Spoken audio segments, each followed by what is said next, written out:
मानी का बनता है एक नया दोस्त, लेकिन मानी की वजह से होता है उसका काफ़ी नुकसान। तो आइए देखते हैं कि मानी का नया दोस्त कौन है और उसका क्या नुकसान होता है। मामा जी, मैं बाहर जा रहा हूँ अपने दोस्तों के साथ खेलने के लिए। ठीक है मानी बेटा, जाओ, लेकिन ज्यादा देर ना लगाना, जल्दी घर आ जाना। फिर मानी अपने दोस्तों के पास चला जाता है। क्या हाल है दोस्तों तुम्हारा? जुनेद किधर है? वो क्यों नहीं आया अभी तक खेलने के लिए? मानी, हम जुनेद के घर गए थे और उसकी मामा बता रही थी कि उसकी तबीयत बहुत खराब है। क्या? उसकी तबीयत खराब है? लेकिन बैट भी तो उसके पास ही है। चलो कोई बात नहीं, हम कल खेल लेंगे। फिर मानी और उसके दोस्त अपने अपने घर की तरफ चले जाते हैं। घर जाकर भी तो बोर ही होना है, मैंने इससे अच्छा कुछ देर इस दरख्त के पास ही बैठ जाता हूँ। क्या बात है बच्चे, तुम इतने उदास क्यों लग रहे हो? मुझे तुम अपनी परेशानी बता सकते हो क्या?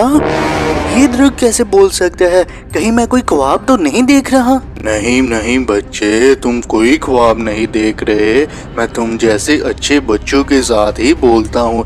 अब बताओ मुझे तुम्हारी क्या परेशानी है? आज मेरे दोस्त की तबीयत खराब है, इसलिए हम खेल भी नहीं सके और मेरे पास भी घर कोई खिलौना नहीं है, इसलिए मैंने सोचा क्यों ना यहाँ ही बैठ जाऊं।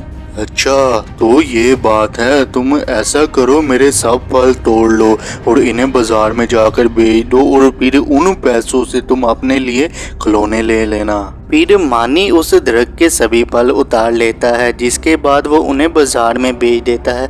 लेकिन कुछ दिन बाद मानी को पड़ती है फिर एक जरूरत। तो आइए आगे देखिए। बेगम, क्या बात है, तुमने अभी तक खाना क्यों नहीं बनाया? मानी के पापा, वो लकड़ियाँ खत्म हो गई हैं और मानी भी घर नहीं था, इसलिए अभी तक कुछ नहीं बनाया। आप जाएं और लकड़ियाँ तो तोड़ लाएं। मैं अभी काम से थका हुआ आया हूँ और मानी जाओ और तुम कुछ लकड़ियाँ तो तोड़ लाओ। फिर मानी जाता है लकड़ियाँ तोड़ने के लिए।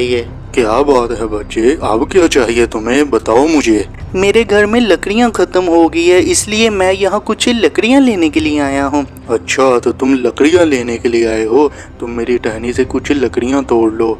क्या?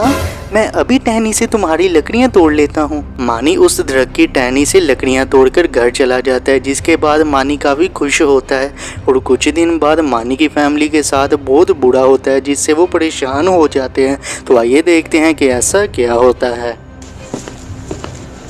मानी के पापा, अपना बेड तो सारा टूट गया है, अब हम क्या करेंगे? क्या बेगम, बेड टूट गया है? मेरे पास तो इतने पैसे भी नहीं है जो हम नया बेड ले लें। हाँ ये बात तो है, चले कोई नहीं, हम गुजारा कर लेंगे। कैसे गुजारा करेंगे? मैं जाता हूँ अपने दोस्त के पास और उससे थोड़े पैसे उधार लेता हूँ। मामा जी, मैं बाहर जा रहा हूँ अपने दोस्त के पास, थोड़ी देर तक मैं आ जाता हूँ। ठीक है मानी, जाओ, तुम, मैं खाना बनाने लगी हूँ, तुम जल्दी घर आ जाना। फिर मानी दरख्त के पास आ जाता है। क्या बात है बच्चे, तुम परेशान क्यों हो? मुझे अपनी परेशानी बताओ। दरख्त दोस्त, हमारे घर का जो बेड है वो टूट गया है और हमारे पास इतने पैसे भी नहीं है जो हम नया बेड खरीद लें। अच्छा तो तुम इस वजह से परेशान हो? मेरे पास इतने पैसे नहीं हैं जो मैं तुम्हें पैसे दे दूं, लेकिन तुम मुझे काट लो और फिर उन लकड़ियों से अपने लिए नया बेड बना लेना। क्या सच में? अभी अपने पापा को मैं बुला कर लाता हूँ और फिर हम नया बेड बना लेंगे।